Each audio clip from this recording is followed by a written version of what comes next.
Queria convidá-lo a abrir sua Bíblia no livro de Apocalipse, o último livro do cânon, capítulo de número 2. E nós iremos fazer a leitura do versículo 1 até o versículo 7. Apocalipse, capítulo 2, do versículo 1 até o versículo de número 7. Há uma expressão em latim, foi cunhada logo após ali aquele período da Reforma, que dizia o seguinte: Ecclesia reformata et semper reformanda est. Significa a igreja reformada e sempre se reformando. Algo por trás desse enunciado é o de que, por mais glamuroso que seja o momento de uma igreja, seu tempo áureo, os seus anos de ouro, essa igreja não está imune do declínio. De sorte que, de tempos em tempos, nós precisamos revisitar os fundamentos e o lastro da nossa fé à luz da Escritura, para sabermos se estamos na direção certa ou não. Quando a gente olha para os movimentos europeus, a gente descobre que, com algumas centenas de anos depois, aquela igreja pomposa, robusta, pujante, logo foi definhando. E aquilo que era uma brasa viva se tornou em talvez um pouco de carvão. A igreja vibrante e forte se tornou em uma igreja apóstata. De modo que nós precisamos com frequência, irmãos, olhar para a Escritura, olhar para a maneira de vida, a maneira com a qual nós temos vivido como igreja do Senhor, e então pedir a Deus que nos dê discernimento, esclarecimento, para saber se estamos ou não alinhados à sua vontade. Eu creio que essa série que começa hoje, chamada Querida Igreja, que são cartas de Cristo às 7 igrejas da Ásia, que também nos alcançam, eram cartas circulares, e aquela mensagem que a princípio deveria ser lida numa cidade específica, depois deveria chegar numa outra e assim por diante, e essas cartas chegaram para nós hoje, e são palavra de Deus, palavra inspirada, de modo que nós não estamos apenas lendo um documento histórico, antigo, que remonta problemas da época do primeiro século, mas nós estamos falando de uma realidade que diz respeito a nós, a igreja contemporânea, a igreja no século 21. Eu creio que nós nos assemelhamos em muito àquelas igrejas, e também as propostas solucionadoras de Jesus para a frieza, para o pecado, para o descaso, para a apostasia, também se fazem eficientes nos dias de hoje. E nós vamos começar então com a igreja em Éfeso. Carta de Cristo à igreja em Éfeso. Versículo 1 diz assim: Ao anjo da igreja em Éfeso escreve: Estas coisas diz aquele que conserva na mão direita as 7 estrelas, e que anda no meio dos 7 candeeiros de ouro.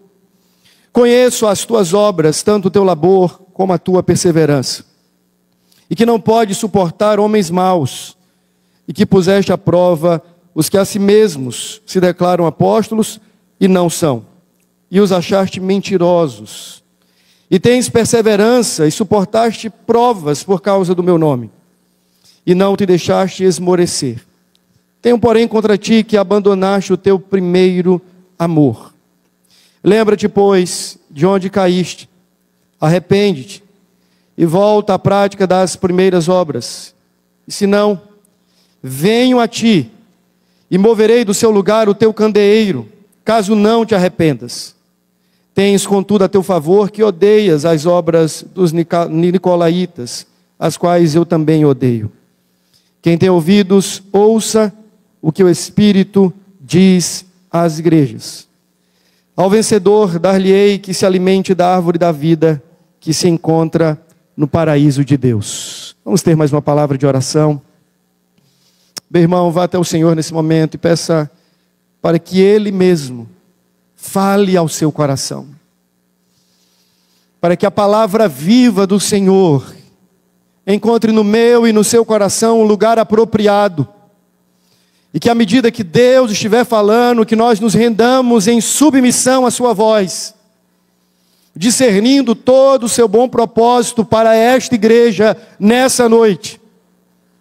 Peça ao Senhor em nome de Jesus, para que a palavra da verdade também produza resultados de obediência, de transformação, de revitalização, Peça também para que o Senhor use a sua própria palavra para lhe desafiar na sua vida como cristão em particular, mas também na sua vivência na comunidade da fé.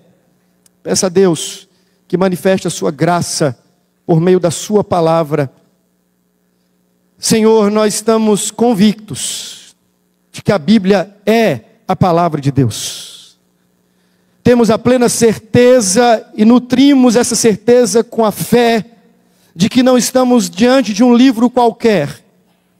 Não estamos lendo uma carta qualquer, uma mensagem qualquer, mas estamos lendo a palavra do Deus vivo. Palavra que é inspirada, infalível, inerrante para nós. Palavra que é atemporal e supracultural.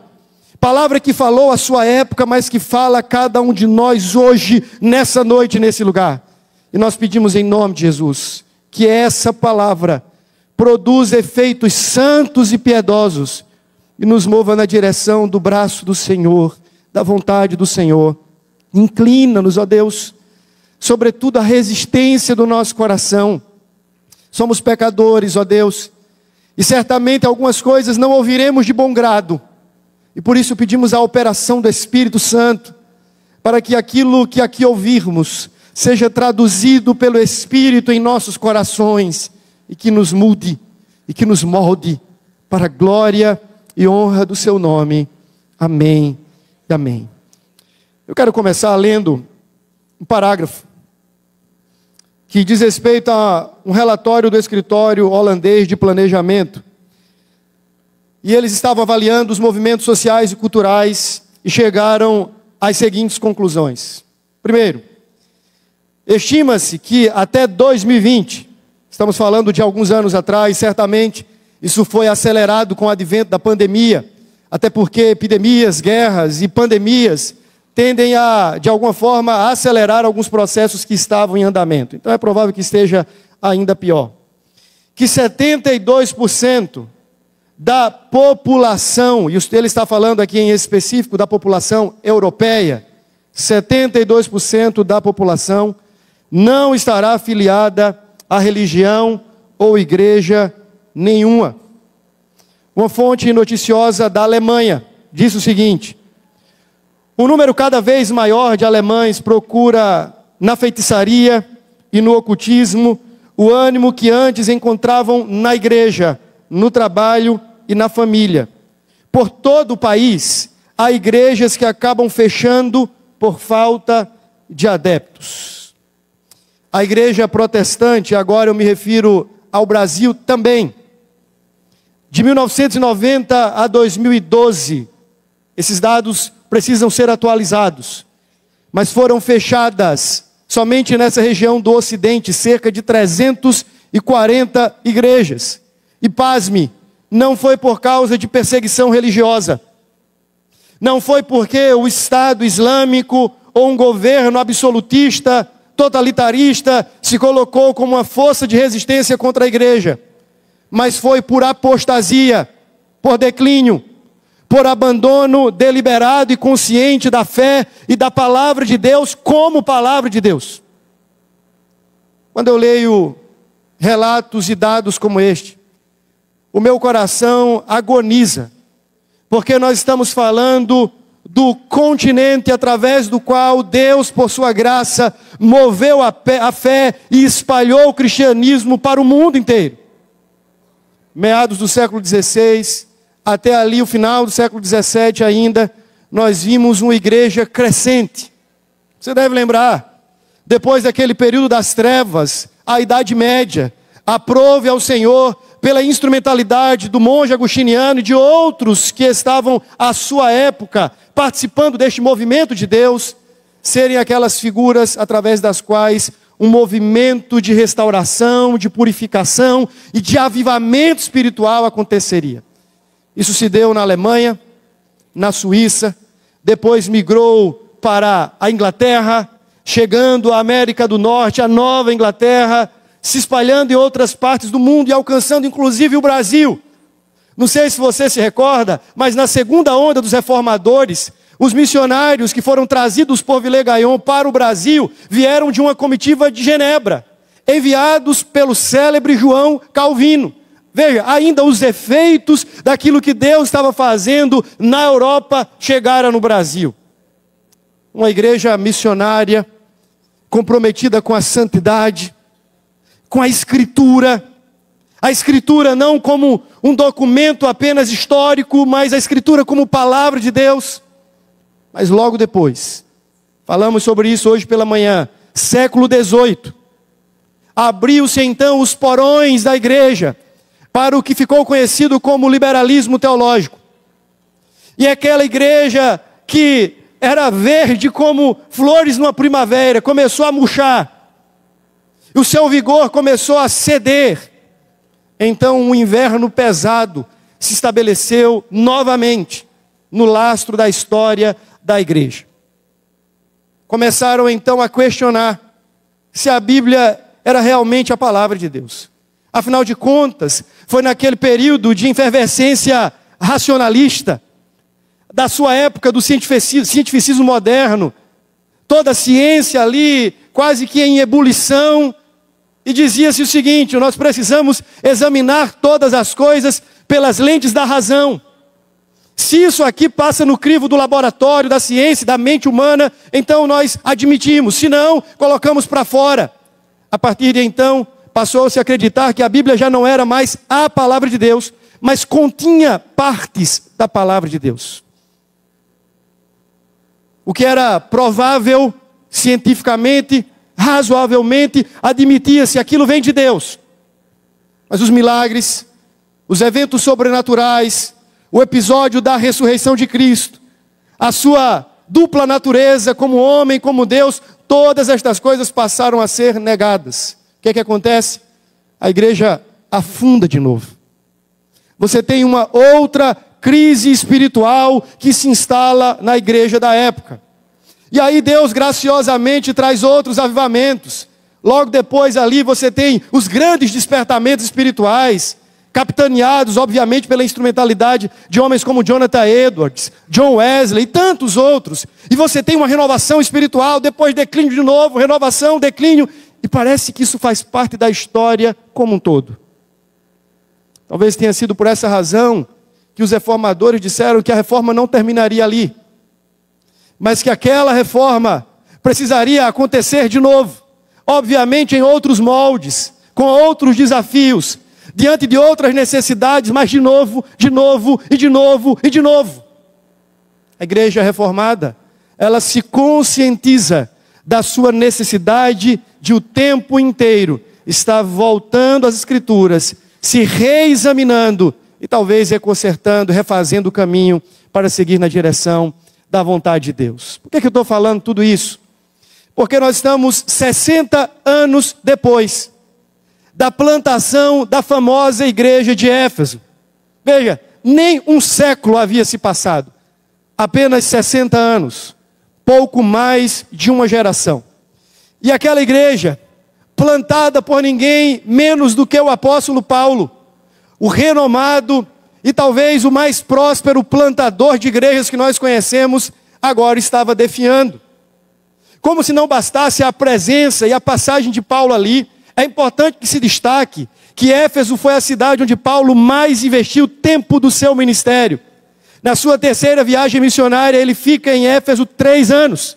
Ele queria chegar lá, pregar o evangelho e sair rapidamente, até que Deus fala ao seu coração, dizendo que tinha muito povo naquela cidade, forçando então o coração do apóstolo a permanecer ali. Ele chega, prega o evangelho nas sinagogas.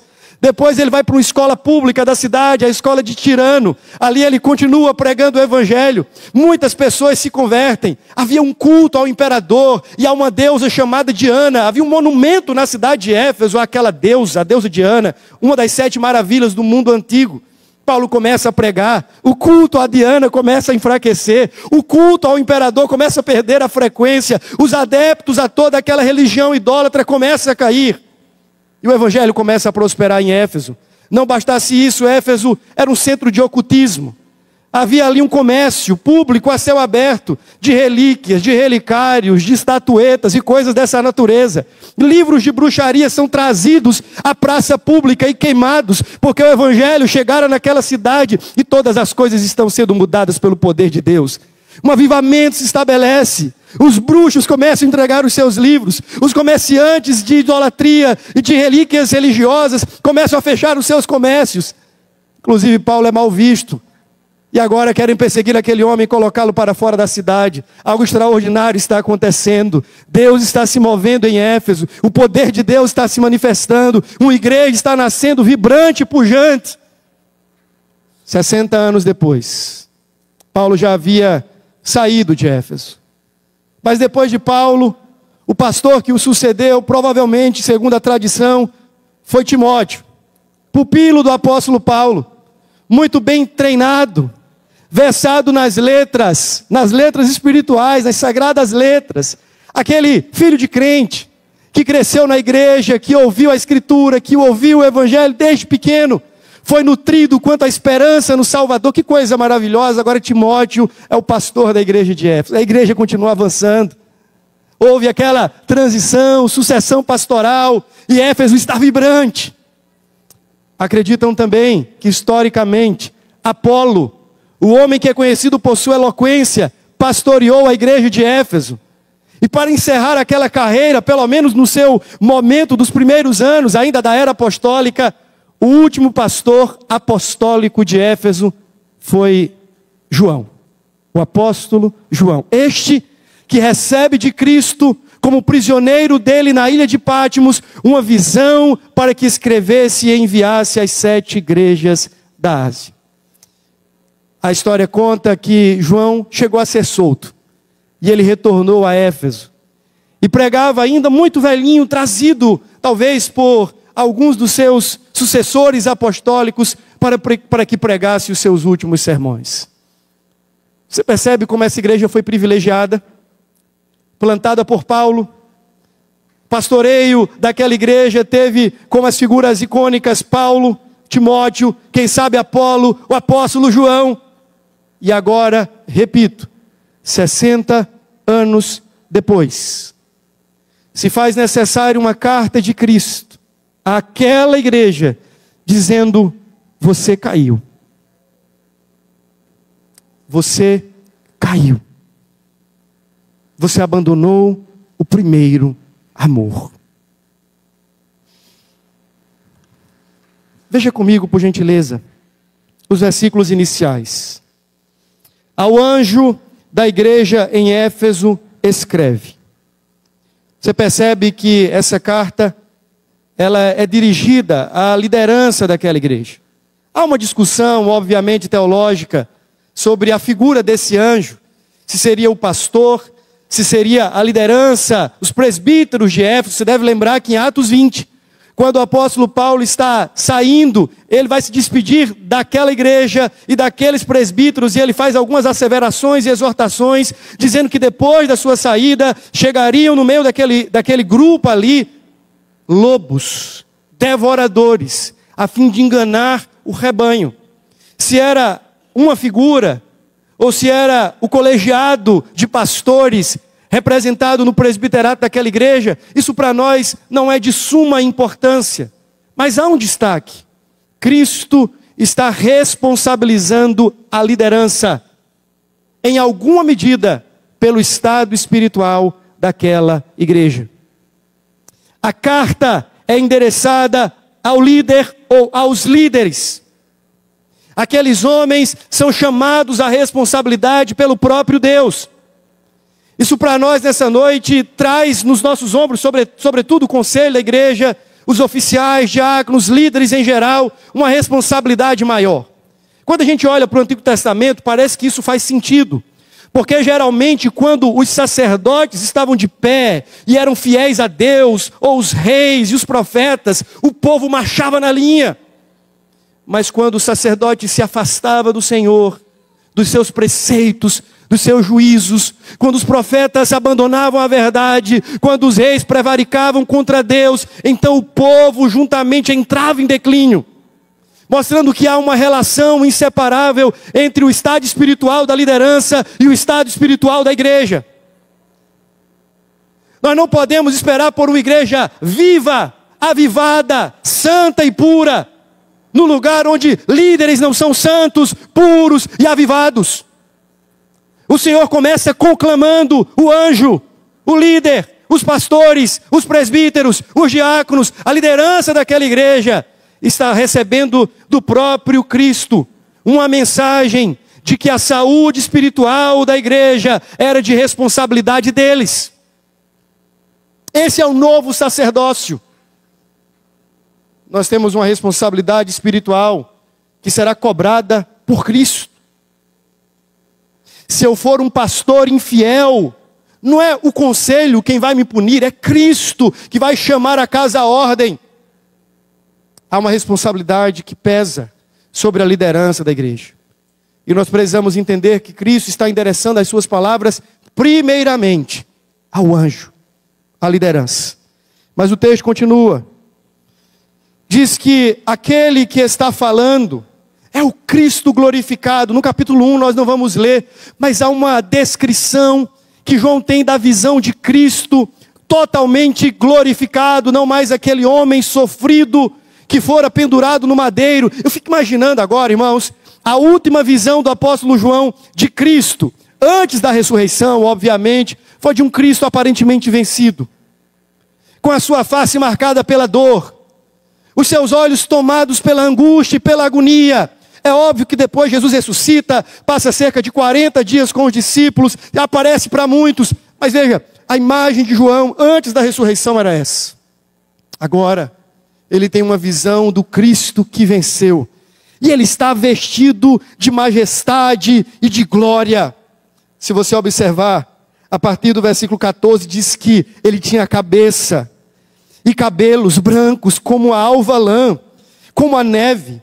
Os olhos daquele que falava com a igreja é como chamas de fogo. Os seus pés são semelhantes ao bronze polido, como que refinado numa fornalha, e a voz dele como voz de muitas águas. E esse Cristo glorioso e glorificado, ele se levanta para falar com a sua igreja. E diz a palavra então, que ele conserva na mão direita, na mão de força, na mão de poder, ele conserva as 7 estrelas. E ele anda no meio dos 7 candeeiros de ouro. Se você voltar um pouquinho, final do capítulo 1, você descobre quem são as 7 estrelas. Se você voltar, você pode fazer essa leitura comigo. Ele diz assim: quanto ao mistério das 7 estrelas, versículo 20, que você viu na minha mão direita, e aos 7 candeeiros de ouro, Jesus explica. As 7 estrelas são o quê? Os anjos das 7 igrejas. E os 7 candeeiros são o quê? São as 7 igrejas. É interessante como Jesus está dizendo assim: a igreja é minha. Eu tenho na minha mão direita o anjo da igreja. Eu tenho o candeeiro da igreja. Eu tenho a igreja nas minhas mãos e eu ando no meio dos candeeiros. Mostrando que essa igreja, a igreja de Cristo, ela não tem outro dono. Ela não é posse de ninguém, senão dele mesmo. A Bíblia diz que ele estaria edificando a sua igreja. E que esta igreja, propriedade de Cristo, seria resistente, relutante, avançante também. E que as portas do inferno não prevaleceriam contra o seu avanço. A liderança da igreja está nas mãos de Cristo. A igreja está nas mãos de Cristo. Ele anda no meio da sua igreja. Ele a conhece como conhecimento de caso, porque ele passeia no meio do seu povo. Jesus não conhece a igreja porque alguém contou a ele o que estava acontecendo. Ele conhece a igreja porque ele está no meio da igreja. Ele tem os pastores da igreja em sua mão. E ele sustenta todas estas coisas com a mão poderosa, sua destra fiel. A igreja é de Cristo e ele tem todas as coisas em suas mãos. Conheço as tuas obras, tanto o teu labor como a tua perseverança. Você não pode suportar homens maus. Você pôs à prova os que a si mesmos se declaravam apóstolos, mas não eram. Você os achou mentirosos. Você perseverou, suportou provas por causa do meu nome e não deixou-se esmorecer. É interessante que a igreja em Éfeso, ela recebe alguns elogios. Há um padrão nas 7 cartas, onde Jesus se apresenta, tece alguns elogios em face às virtudes daquela referida igreja, depois faz a denúncia de algum pecado, depois apresenta uma ameaça e, por fim, uma promessa em caso de arrependimento. Essa é a estrutura. Você tem um pequeno detalhe de mudança na igreja de Filadélfia, mas em geral, essa é a estrutura de cada uma das cartas. Percebe como Jesus, apesar de estar apontando uma denúncia franca contra o pecado daquela igreja, ele reconhece na igreja algumas virtudes. Primeira delas, ele vai dizer assim: eu conheço as tuas obras. Eu conheço o teu trabalho. Me parece que essa igreja era uma igreja operosa, uma igreja ditosa em fazer a obra de Deus, sentia prazer em fazer aquilo, pelo menos do ponto de vista do trabalho.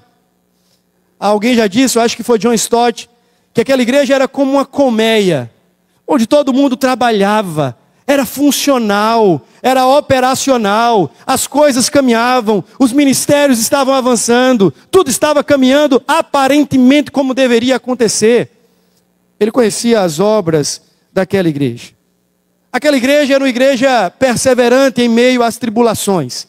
Você deve lembrar que, pelo avanço do evangelho, a perseguição se tornou inevitável. E o livro de Apocalipse, ele é escrito exatamente para trazer esperança a uma igreja sofrida.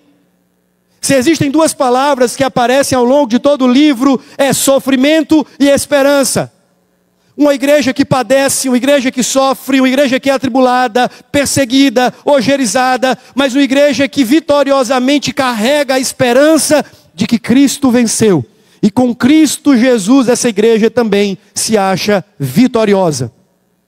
João está então recebendo a incumbência de escrever ao mesmo tempo para lidar com o pecado, como também para encorajar, confortar e gerar esperança no coração daqueles crentes. Mas veja que há um elogio. Aquela igreja é uma igreja perseverante, que permanecia abraçada com a verdade, que era resoluta em relação ao caminho. Eles não esmoreciam, mesmo quando perseguidos. Era uma igreja que não baixava os ombros, não baixava a face, não curvava o rosto, mas ela permanecia de pé, firmada, sempre numa postura de resistência a todo tipo de perseguição por causa do amor a Cristo Jesus. Você percebe também que havia naquela igreja uma certa pureza doutrinária, um apreço pela verdade, pela escritura, eu poderia dizer pela ortodoxia, pela teologia, porque quando homens maus começaram a se apresentar ali, falsos apóstolos, os nicolaítas, provavelmente uma referência a um grupo de pessoas libertinas, encabeçada por um diácono desviado. A figura de Nicolau aparece, talvez aquele camarada tenha saído da igreja e começado a espalhar ali, disseminando falsas doutrinas, dizendo que o cristão poderia viver de qualquer maneira, e aquilo não importava para Deus, uma vida de santidade não importava para Deus, e a libertinagem talvez fosse a marca do discurso dos nicolaítas. Seja lá como fosse, você vê que a igreja resiste com a verdade. Rapaz, ela poderia facilmente ser chamada de uma igreja presbiteriana em Éfeso. Boa teologia,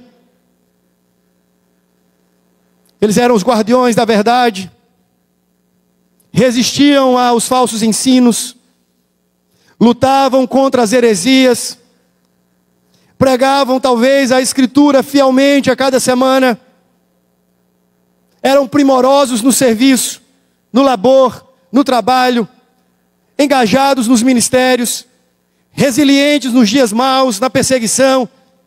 Que igreja maravilhosa, irmãos.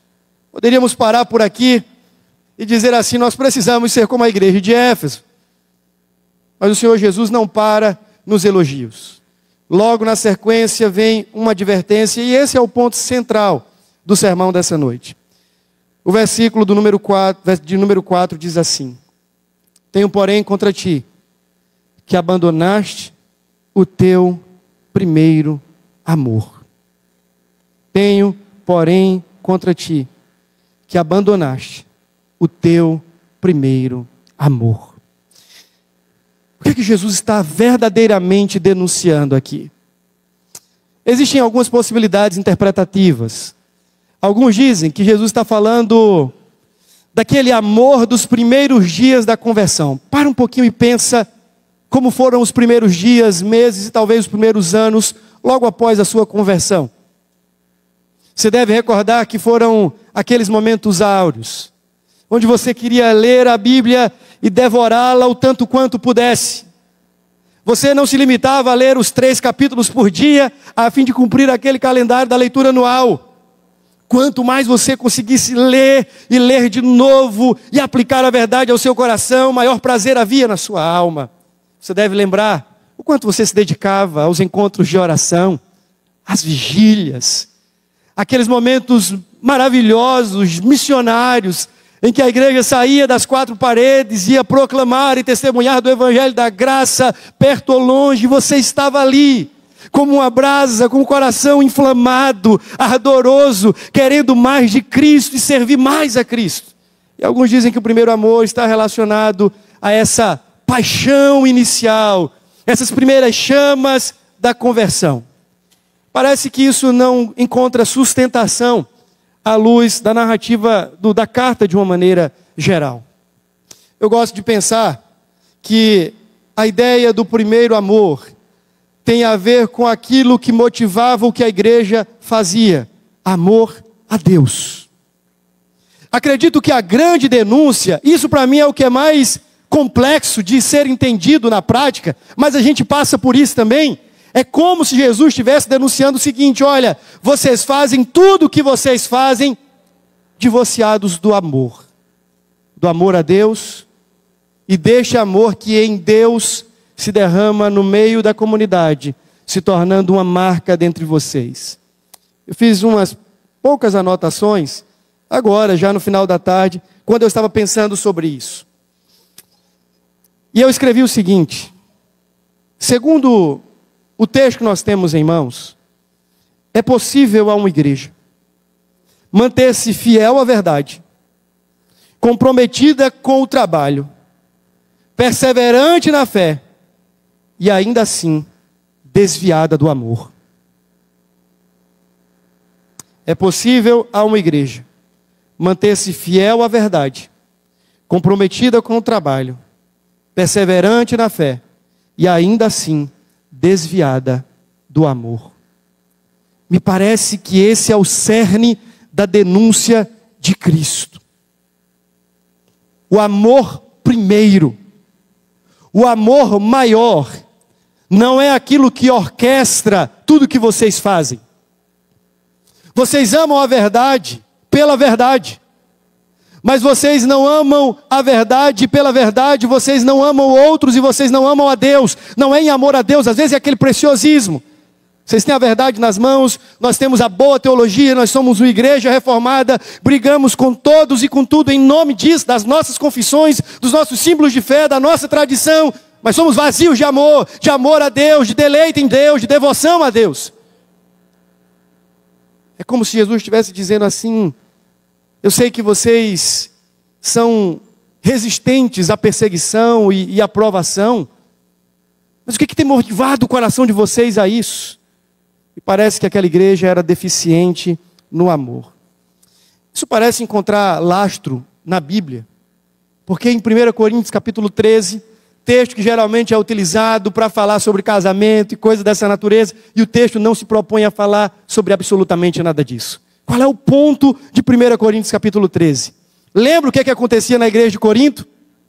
Uma igreja espiritual, pelo menos segundo aos olhos daqueles crentes. Uma igreja pentecostal à sua época, cheia dos dons, das maravilhas, da operação de sinais. Um falava em línguas aqui, outro ali, o outro profetizava, um tinha visões, aquela coisa espetacular, os cultos sempre lotados, louvado seja Deus, glória a Deus por isso. Mas Paulo diz assim: quando vocês se reúnem, eu tenho até medo, porque não é para a ceia do Senhor que vocês se reúnem, senão para devorar uns aos outros. Vocês não têm comida em casa? Paulo chega a dizer isso. Essa mesma igreja que parecia operosa e super espetacularmente espiritual, é uma igreja que o apóstolo Paulo diz assim: eu queria tratar com vocês como pessoas espirituais, mas não posso, e por isso eu preciso chamá-los de carnais. Aquela igreja, para quem Paulo tem que escrever uma carta, porque eles eram mão de vaca, como eu falei na aula de hermenêutica, pirangueiro, lá em Pernambuco. As igrejas pobres da Judéia padecendo, e a igreja de Corinto, provavelmente uma igreja bastarda, mas não fazia conta dos pobres da Judéia, enquanto que os irmãos de Filipos são elogiados, porque pediram para participar daquele privilégio. Paulo depois escreve uma segunda carta e parece que algo mudou no coração daquela igreja. Você percebe que esta igreja, que tinha coisas espetaculares acontecendo, era divorciada do amor. E Paulo diz assim em 1 Coríntios capítulo 13, os versículos 1 a 3. Ainda que eu fale a língua dos homens e dos anjos, se eu não tiver amor, e obviamente esse amor aqui, ele pode ser bidirecional, amor a Deus e amor em Deus ao outro, eu serei como um sino que ressoa, como prato que retine. Ainda que eu tenha o dom de profecia e saiba todos os mistérios e todo o conhecimento, e tenha uma fé capaz de mover montanhas, se eu não tiver amor, nada serei. E ainda que eu dê aos pobres tudo o que possuo e entregue o meu corpo para ser queimado, se eu não tiver amor, nada disso me valerá. E Paulo está dizendo assim: tudo que nós fazemos, mesmo que em nome de Deus, como igreja de Deus e a serviço de Deus, despossuídos de amor a Deus e de amor ao outro, perde o valor. É sem sentido e é sem significado. Guardar a doutrina pela doutrina, amar a verdade pela verdade, defender a fé somente pela defesa da fé, perseverar tão somente pela perseverança, mas não fazer isso motivados por amor a Deus, é religiosidade, é uma espiritualidade mórbida, de aparência, mas sem essência. Ainda na sua carta aos Coríntios, no capítulo 8, Paulo diz assim, ele estava escrevendo para combater aquela comida sacrificada aos ídolos. Alguns coríntios iam para a praça e para o mercado da cidade, compravam a carne que era sacrificada no templo, porque era mais barata, se serviam dela. E Paulo está dizendo assim: com respeito aos alimentos, meus irmãos, sabemos que todos temos conhecimento. O conhecimento traz orgulho, né? Vocês se acham sabedores. Lembra que Corinto estava no berço do conhecimento, na região da Grécia Antiga, onde se apreciava o saber, a sofia. Eu entendo, vocês se acham doutores e sabichões e sabedores de tudo, ok. O conhecimento, portanto, vocês precisam lembrar que traz orgulho. Mas o amor edifica. Quem pensa conhecer alguma coisa, ainda não conhece como deveria. Mas quem ama a Deus é conhecido por Deus. Quando o apóstolo João, esse mesmo que escreveu o Apocalipse, escreve a sua primeira carta, ele está combatendo aquele movimento da efervescência gnóstica. Alguns que também apreciavam aquele conhecimento místico em relação a Deus e a salvação. João diz assim: eu quero expor vocês ao teste do amor. Vocês dizem que conhecem. Pois bem, todo aquele que diz conhecer a Deus, mas que não guarda os seus mandamentos, não pode amar a Deus.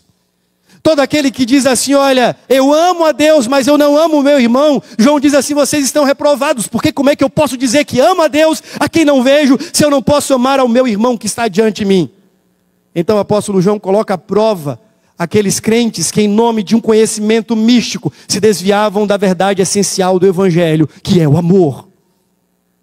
Irmão, você deve lembrar que o próprio Jesus, resumindo os 10 mandamentos, ele disse assim: olha, a suma do Evangelho, da lei de Deus é essa: você ama a Deus com toda a sua força, com todo o seu coração, com toda a sua alma, com todo o seu entendimento, e depois disso você ama o outro, porque é impossível amar ao outro verdadeiramente sem amar a Deus. Depois você ama o outro como a si mesmo. Faça isso e você terá cumprido toda a lei. Em nenhum momento Jesus disse que a igreja seria reconhecida como uma comunidade de discípulos por causa dos dons miraculosos. Ele disse: nisto vocês serão conhecidos como meus discípulos, quando amarem. Você percebe então que é possível a uma igreja, a um cristão, a uma comunidade de fé, abraçar-se com a verdade certa, ter posturas certas, comportamentos certos, mas pela motivação errada, sem a essência do Evangelho, que é o amor a Deus. Será que isso acontece conosco? Ou a gente nunca passou por aquele risco e pela tendência de entrarmos naquilo que eu chamo de mecanicismo espiritual? Uma igreja como essa, 75 anos, nós já sabemos fazer muitas coisas. E a gente aprende a fazer, a gente entra no mecanismo. É como uma engrenagem, uma catraca, que ela está rodando, às vezes mais, às vezes menos, e você já sabe operacionalizar aquilo. Você entra dentro da catraca, de repente você continua fazendo as coisas que sempre fez, dizendo, pastor, olha, a gente sempre fez isso, e faz isso, e a gente gosta de fazer isso, ok? A pergunta é, o quanto disso é fruto e resultado da sua devoção e do seu amor a Deus, e o quanto disso é só mecânica religiosa, fazer porque você sempre fez? É importante, meus irmãos, que consideremos o fato de que a tendência ao mecanicismo, ela era um problema à sua época, como é um problema nos nossos dias. É possível para mim subir aqui ao púlpito e me tornar um profissional da palavra, e pregar domingo após domingo, fazer uma boa exegese, explicar o texto, deixar todo mundo encantado e dizer assim, está vendo? Glória para mim, glória para mim. É possível, inclusive, matar outros em nome desta verdade, porque no final das contas, o que importa é a verdade. Eu gosto quando João escreve a sua terceira carta, e ele diz assim, nós precisamos amar a verdade, mas nós precisamos também, a verdade em amor, e o amor à verdade. Nós precisamos ter amor à verdade, mas precisamos falar a verdade em amor.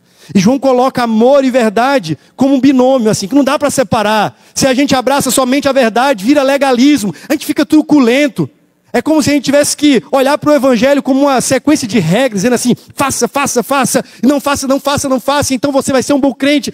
E nos esquecemos, meus irmãos, que a motivação central para a obediência precisa ser, do ponto de vista cristão, nosso amor por Cristo. Nós não estamos fazendo nada aqui para que Ele nos ame, ou para sermos vistos pelos homens. Essa é uma resposta gratuita do amor dEle que nos alcançou. Então nós trabalhamos, nós amamos a verdade, nós servimos com afinco, nos engajamos na missão, oramos mais, lemos mais a Sua palavra, porque Ele nos ama.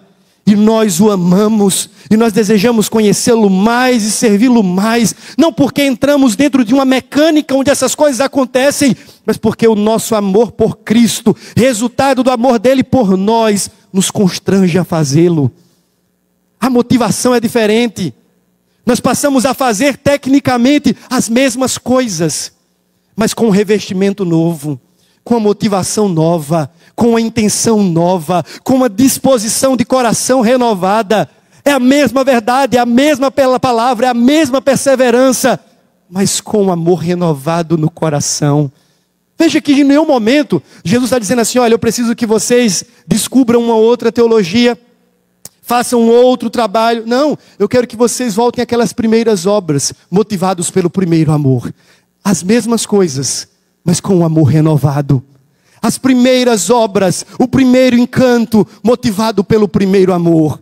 Meus irmãos, este amor é aquele que diferencia se aquilo que fazemos para Cristo é mera religiosidade e serviço barato, ou se é adoração genuína. É o amor a Deus que vai diferenciar se a nossa prestação de serviço aqui é apenas algo que nós aprendemos a fazer e repetimos semanalmente, ou se é fruto de um coração que não resiste, porque é constrangido por Ele, dizendo assim, como é que eu posso viver de outra maneira senão para Ele? Se vivemos, vivemos para Cristo. Se morremos, morremos para Cristo. É uma resposta. O amor de Cristo nos constrange, disse o apóstolo Paulo na sua segunda carta aos Coríntios. Você descobre que a denúncia de Cristo Jesus era ao núcleo central da espiritualidade cristã. Amor.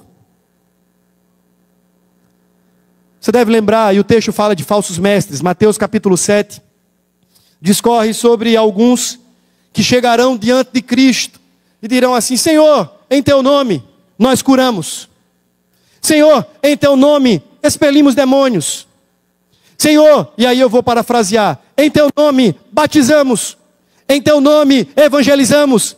Em teu nome ensinamos. Em teu nome fizemos isto e aquilo. E a resposta de Cristo àqueles falsos mestres é: apartai-vos de mim, porque nunca vos conheci. Ora, como assim? Alguém que fez isto, aquilo e aquilo outro em nome de Cristo, está ouvindo de Cristo as duras palavras de reprovação que diz: não conheço você. É como se ele dissesse assim: eu conheço o teu serviço, eu conheço o teu trabalho, mas eu nunca tive relacionamento com você. A palavra conhecer não é ignorância, desconhecer ali, no sentido de que eu não sei que você existe. Nós nunca nos relacionamos. Eu não conheço. Você lembra daquele texto de Lucas, quando diz que quando Maria estava grávida, José ainda não havia a conhecido? É óbvio que ele conhecia a sua noiva. Ali a ideia é que eles não tinham um relacionamento íntimo. Eu não conheço você. Você não me ama. Você não se relaciona comigo. Você me deu as suas mãos, mas você não me deu o seu coração. Você me deu a sua voz, a sua boca, mas você não me deu o seu coração. Você me deu os seus talentos, mas você não me deu a sua adoração. Você caiu no que era mais essencial, o amor primeiro. Essa é uma denúncia de Cristo, não apenas para a igreja no seu corpo coletivo, mas para cada um de nós. Quantas vezes o exercício devocional se torna banal, regra, e a gente tem que fazer porque a gente aprendeu assim, é igual tomar café quando acorda. E por mais que eu entenda, e eu falei isso inclusive no encontro de oração, que nem sempre nós teremos aquele prazer sentimental, as sensações de dizer assim: olha, eu acordei, pastor, e estou com vontade de orar 5 horas por dia, ler a Bíblia mais 10 horas. Eu sei, meu irmão, que você, assim como eu, tem uma resistência chamada carne, que odeia essas coisas. A gente precisa lutar contra elas, e algumas vezes sim, o nosso exercício de piedade, de devoção, vai se dar pelo senso de dever, e não necessariamente pelo prazer. O ponto em questão é o que nos coloca naquele lugar, o que nos move aquilo. Não é o sentimento apenas. Por que nós fazemos o que fazemos? Esse é o ponto. Tente responder a essa pergunta: por que você faz o que você faz? Por quê? Motivado pelo quê? Ancorado no quê? É possível fazer muitas coisas e ao mesmo tempo não estarmos fazendo nada. É possível termos um grande currículo diante de Jesus e ao final contarmos com a sua severa reprovação, que você caiu no que era mais essencial. Isso é tão comum, por mais trágico que seja.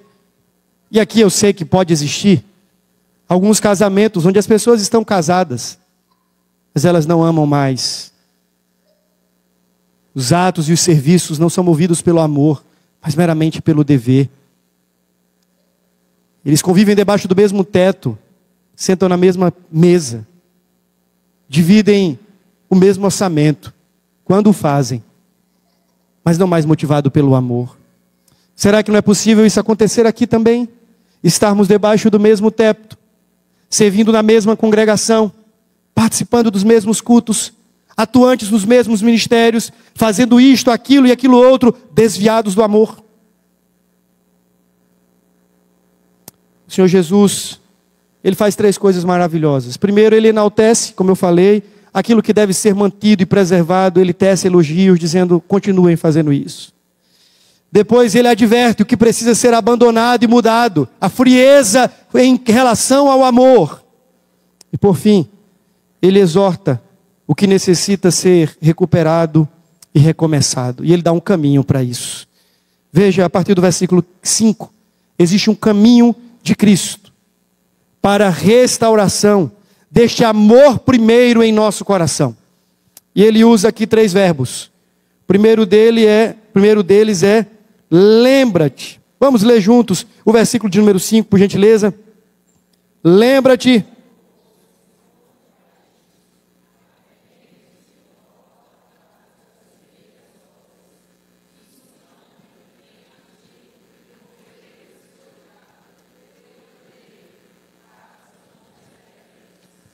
Vamos lá. O primeiro ponto que você precisa entender é que quando Jesus fala caíste, ele não está falando de um deslize. Foi um desvio progressivo e deliberado. A igreja está sendo responsabilizada como se propositalmente ela fosse deixando aquele lugar.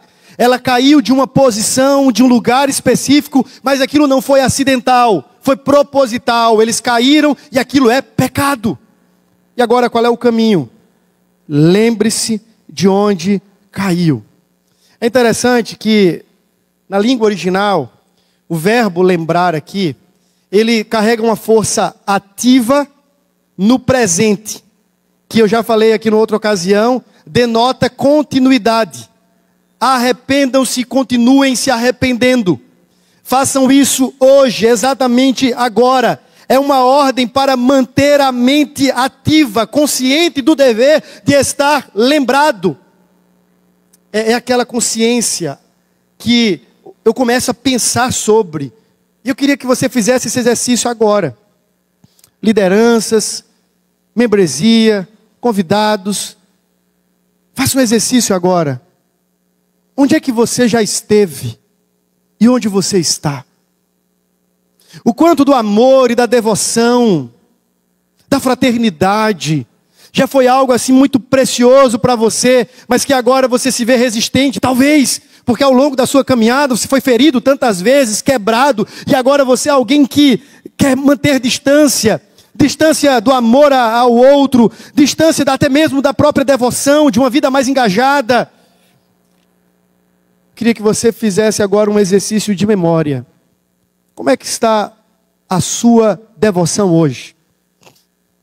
Se você pudesse nivelar o seu amor por Deus e o seu amor pela obra de Deus e por aqueles que Deus coloca na sua frente hoje, agora, como é que está? Como é que você nivelaria a condição, a resposta do seu coração em amor a Deus? Dê para você mesmo uma nota de 0 a 10.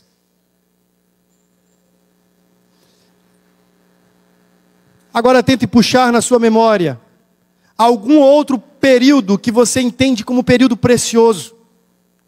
Que você diz assim, eu já estive aqui, pastor, olha, meu coração já foi assim. Minha devoção já foi dessa maneira.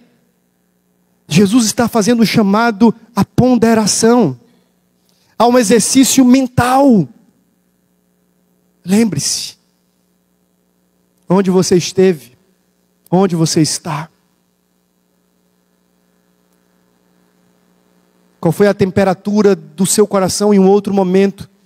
Talvez quão frio você está hoje. Vir ao culto, eu sei, para muitos de nós é rotina de domingo. Se a gente não vier, fica faltando alguma coisa na agenda. Mas quanto tempo faz que você não diz assim, alegrei-me quando me disseram vamos à casa do Senhor?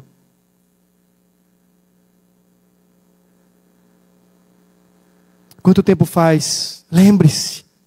Jesus está apelando, dizendo, lembre-se de onde você caiu. Segundo, arrependa-se. O verbo aqui também está no imperativo, mas ele está numa conjugação que nós chamamos de aoristo. E a ideia é uma ação que ela é única, mas que ela tem os seus efeitos duradouros. Assim, eu preciso me arrepender e eu preciso fazer isso agora. É óbvio que eu preciso continuar me arrependendo, mas ele está chamando a atenção da igreja para um arrependimento pontual. Eu quero que você se arrependa por ter abandonado o primeiro amor. O arrependimento na Bíblia, não apenas aqui, mas em tantas outras porções da Escritura, é o caminho deixado por Deus, a via deixada por Deus para o recomeço. Arrependa-se e volte. Quando a gente peca, não é assim que a gente faz? A gente arrepende. E então Ele nos perdoa. Esse é o caminho de volta. Arrependimento. Alguém já disse, meus irmãos, que nós estamos tão frios que precisamos começar nos arrependendo da nossa falta de arrependimento. Ou do nosso falso arrependimento. Falta-nos lágrimas no rosto. Falta-nos contrição no nosso coração. Até o nosso arrependimento é duvidoso. Porque às vezes ele também é mecânico, religioso. Senhor, me arrependo. Qual foi a última vez que você chorou pelos seus pecados? Pela sua frieza? Pelo seu distanciamento de Deus? O chamado aqui é uma ordem. Arrependa-se. Esse arrependimento é uma condição colocada por Jesus para o caminho do recomeço. E por fim, ele diz, volte, pratique as primeiras obras. Abrace-se com o amor que você abraçou no início. Lembre-se, arrependa-se e recomece. Diante dessas 3 exortações, existe em consequência a nossa resposta. Uma ameaça e uma promessa. Queria convidar os irmãos do grupo de louvor, enquanto eles vão se aprontando. A ameaça é a seguinte: se vocês não lembrarem, se vocês não se arrependerem, se vocês não fizerem o caminho de volta e praticarem as primeiras obras, eu irei contra vocês e removerei o candeeiro do lugar dele, porque não faz sentido, e veja como isso é trágico, não faz sentido uma organização existir, sendo sal que não salga, luz que não brilha. Jesus disse no Sermão do Monte, para nada serve aquele sal que deixou de salgar, senão para ser pisado pelos homens. De nada serve uma candeia que é colocada debaixo da cama, quando a sua função era ser colocada em cima no alqueire, para que todos vejam e glorifiquem a Deus pelas nossas boas obras. Ele está dizendo assim, essa igreja não serve se ela não ama. Não faz sentido essa igreja existir sem devoção, sem adoração, sem as primícias do amor. Não faz sentido. É clube religioso. É o Rotary cristão. É a legião da boa vontade presbiteriana. Não faz sentido. Se nós não amamos a Deus, se aquilo que nós fazemos não é fruto do nosso amor por Deus, e se em amor a Deus, se o nosso serviço não é uma prática do próprio amor cristão, nós não entendemos muito acerca do Evangelho, porque Ele nos amou para que pudéssemos amá-lo de volta. Mas há uma promessa ao vencedor. Há uma promessa para aquele que se lembra, arrepende e volta. Eu darei que coma da árvore da vida. Ele estará comigo para sempre. Essa igreja não deixará de existir aqui, ela será e continuará sendo igreja para todo sempre. Há uma promessa para aquele que se arrepende.